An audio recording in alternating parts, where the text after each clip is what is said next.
Hey guys, welcome to Appalachia's Homestead. Patera here. We're going to have a great video tonight for you. We're going to make Snickerdoodles, my favorite all-time cookie, literally. I mentioned making some for my kids today and they are so excited, so we're going to go forth with it. We've got dinner going, we've got chicken in the crock pot over here, always a winner. We've got all kinds of things going, so I'm going to whip up some quick cookies. So let's go through the recipe. To begin with, you want to mix your sugar, your butter, and your eggs. So I've already got right in here, we've got 1.5 cups of sugar. Now you can use whatever type of sugar you've got. I love to use the organic. I buy that in large batches. So I've already pre-measured 1.5 cups in the mixer for you. Then I'm gonna add in 2 eggs. So I cracked those, and of course I broke the yolk on one, but that's okay. And what is that you see right there on top of that yolk? Oh my goodness, that might be a little bit of a blood spot. Don't stress about stuff like that, guys, with farm fresh eggs. Just mix it right in and go on. So that's what we're doing. Do it every day. What causes that is typically a little bit of stress on the hen when she's forming the egg. No biggie. So we've got 2 eggs in there. We've got 1.5 cups of sugar, and we're going with the butter. So you're getting a little education on farm fresh eggs, and we're going to mix up some yummy cookies in the process. So I'm simply going to mix this up, very easy, and we're going to get the next phase going for you.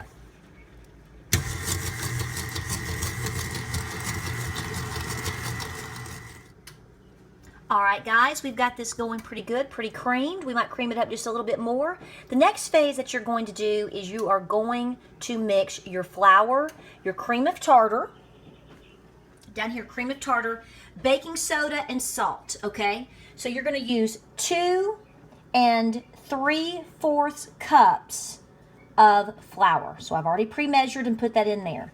Over here, I have pre-measured, and I have done, or I have measured, 2 teaspoons of cream of tartar, very simple.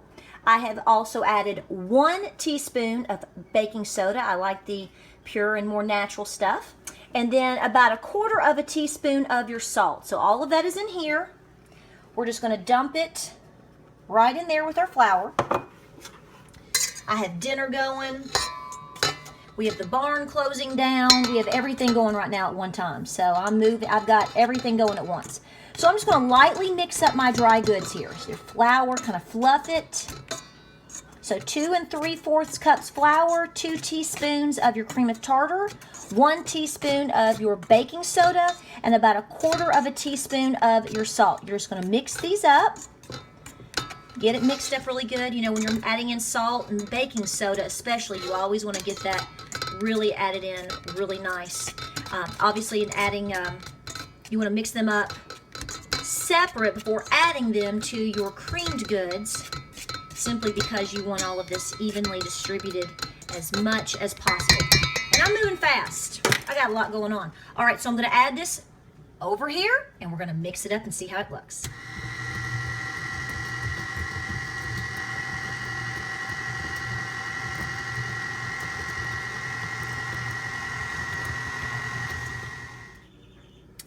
All right, guys, after mixing, you want kind of this buttery dough. It is so delicious. I could eat that whole thing.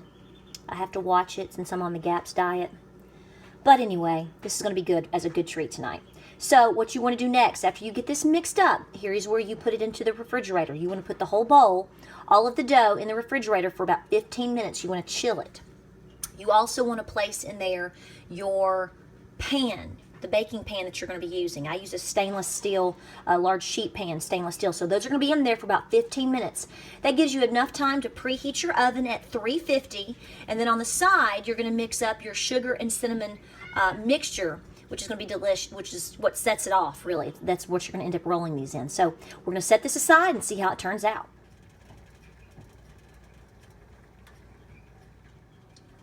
All right, guys, so while your oven is preheating, and your dough is chilling and your pan is chilling, you want to go ahead and pre-make your sugar cinnamon mix, okay? Because that's what you're going to roll the actual cookie dough balls in before you bake them. What you're going to do is you're going to get, and I've already done this since I'm a one-girl filming show tonight, you're going to have 3 tablespoons of sugar, done, and then you're going to add about 3 teaspoons of cinnamon. You're going to make a mix. If you already have a mixture prepared in the pantry, great. I use organic sugar, and I got my cinnamon. Actually, my cinnamon comes from the Mennonite Pantry store. I just keep it in this as my little shaker. I need to get me a fancy shaker. So you just want to mix that up, and it makes it so good. I also want to recommend that if you have one of these small ice cream scoops, I got this off of Amazon. I believe it makes about a 1.5 inch, maybe a 2-inch ball right there. These are great for cookies, perfect proportions. So in a few minutes our dough will be chilled and we can move on. All right, guys, we've let our dough chill. We let our pan chilled. Now I sprayed my pan just a light hair, just a little bit with the coconut spray. You don't have to do that, but I just am in a good habit of doing that. So what I'm going to do is come in here, one-handed of course, and I'm going to scoop up one ball of your dough. And it's chilled, but it's not completely firm. So you're going to put this in here, and you're simply going to put your topping on it. It doesn't have to be perfect. We're rugged, right? We're homesteaders. We got more important things to worry about besides a perfect cookie. As long as it tastes good, who cares? And we're going to come over. This recipe is going to make for you about 24. So you're going to make, I like to make 2 batches of 12. You can always make these. Of course, I'm trying to do this one-handed, so bear with me. You might want to make these for tonight. And then, of course, you can always make some and put them in the freezer. So when I turn this off here in a minute, I can scrape these perfectly up the side of my bowl, mixing bowl here, KitchenAid, and they'll be perfect. All right, we're going to continue to do this.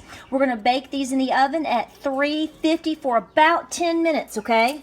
So always eyeball what's going on with your oven and your stove and how you need to correct that. So let's make some more and see how they turn out.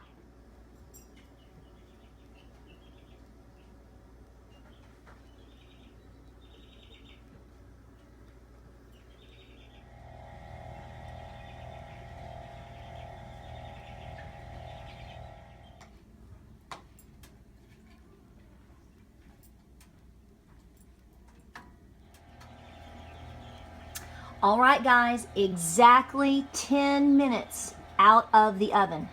That's what I love about these cookies. This is a foolproof recipe. Never fails. So we've got 12 beautiful large cookies here. We've got enough dough to make another round of these. I'm telling you, it's a little bit of a slowdown making a video, but you can whip these up in no time, and everyone loves them. So good. I cannot wait.